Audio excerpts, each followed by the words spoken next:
వ్యభిచారం చేస్తూ అక్రమ సంబంధాలు పెట్టుకున్న వాళ్ళు ఎవరు కూడా ఇక్కడ దయచేసి పాటలు పాడొద్దు, వాయిద్యాలు వాయించొద్దు, సంఘ పెద్దలుగా ఉండొద్దు. కనీసం మీరు హెచ్చరికలు చేయడానికి కూడా అర్హత మీకు లేదు. మీ పాపాన్ని మీరు విడిచిపెట్టొచ్చి మీరు ఇక్కడ ప్రసంగం చేయండి, నాకేం అభ్యంతరం లేదు. ఏం విడిచిపెట్టి?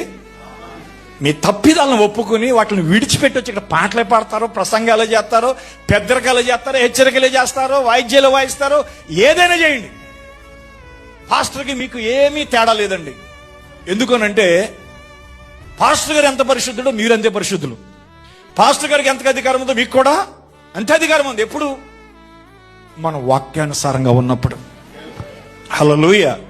కాబట్టి నేను ప్రేమతో చెప్తున్నాను, మీరు సిగరెట్లు కాలుస్తూ, త్రాగుడు తాగుతూ, వ్యభిచారం చేస్తూ, అక్రమ సంబంధాలు పెట్టుకుని అక్రమ జీవితాలు జీవిస్తూ మీరు దేవుని మందిరంలో ప్రార్థన కూడా పులిపిడి దగ్గరికి వచ్చేయొద్దు. అందరికి అర్థమైంది అనుకోండి. ఆమేన్ చెప్పండి. ఇష్టానుసారంగా బ్రతుకుతూ,